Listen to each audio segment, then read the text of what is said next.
Guys, ഇന്ന് നമ്മുടെ താരം ചിക്കൻ.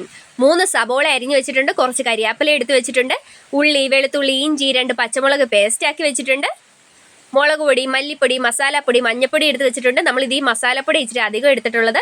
നമ്മൾ ഉരുളിയിലേക്ക് എണ്ണ ഒഴിച്ചു ഉലുവ പൊട്ടിക്കാൻ ഇട്ടിട്ടുണ്ട്.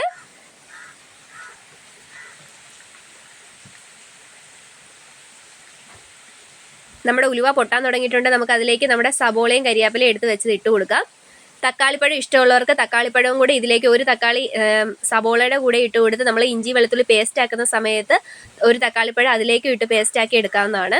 നമുക്ക് തക്കാളിപ്പഴം അത്ര ആ ടേസ്റ്റ് ഇഷ്ടമില്ലാത്തതുകൊണ്ടാണ് നമ്മൾ തക്കാളിപ്പഴം ചേർക്കാതെ. നമുക്ക് കുറച്ച് ഉപ്പും കൂടി ഇട്ട് കൊടുക്കാം. നമ്മൾ സബോള നമുക്കപ്പം ഉപ്പും കൂടി ഇട്ട് കൊടുക്കുവാണെങ്കിൽ പെട്ടെന്ന് വഴറ്റി കിട്ടും. നമുക്ക് കറിക്ക് ആവശ്യമുള്ള അത്രയും നമ്മൾ ഉപ്പും കൂടി സബോളയിലേക്ക് ചേർത്തിട്ടുണ്ട്. ഈ സബോള നല്ലതുപോലെ മൂത്ത് വരട്ടെ. കണ്ടോ, നമ്മുടെ സബോള നല്ലതുപോലെ മൂത്ത് വന്നിട്ടുണ്ട്. ഇനി നമുക്ക് നമ്മൾ അരച്ച് വെച്ചിരുന്ന നമ്മുടെ ഇഞ്ചി വെളുത്തുള്ളി പേസ്റ്റ് അതിലേക്ക് ഇട്ട് കൊടുക്കാം.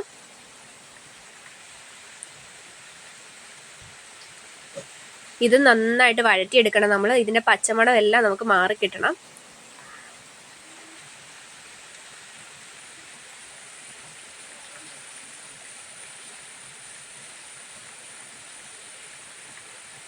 നമ്മൾ നല്ലതുപോലെ വഴറ്റിയെടുത്തിട്ടുണ്ട്. ഇതിൻ്റെ വെളുത്തുള്ളിയുടെയും ഇഞ്ചിയുടെയും പച്ചമണം എല്ലാം പോയിട്ടുണ്ട്. നമുക്ക് ഇനി ഇതിലേക്ക് നമ്മുടെ പൊടികൾ ഇട്ട് കൊടുക്കാം. നമ്മൾ പൊടികൾ ഇട്ട് കൊടുത്തിട്ടുണ്ട്. ഇനി നല്ലതുപോലെ ഇളക്കി ആ പച്ചമണം, പൊടിയുടെ പച്ചമണം കൂടെ നമുക്ക് മാറി കിട്ടണം. നമ്മുടെ ചട്ടി കിടന്ന് അത് നല്ലതുപോലെ ഒന്ന് ചൂടായി കിട്ടണം.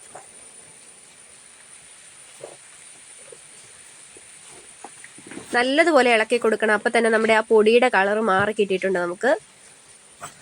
ഇനി നമുക്ക് നമ്മുടെ ചിക്കൻ ഇട്ട് കൊടുക്കാം.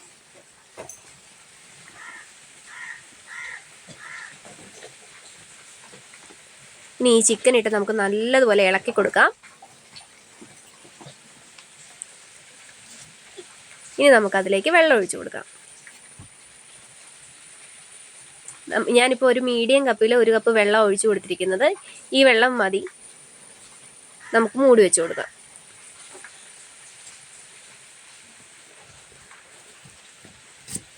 അങ്ങനെ 20 മിനിറ്റ് കഴിഞ്ഞപ്പോൾ നമ്മുടെ കറിയുടെ പരുവം എന്തായെന്ന് നമുക്ക് നോക്കിയാലോ.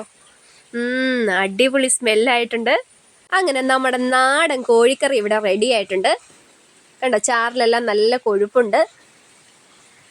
കണ്ടില്ലേ?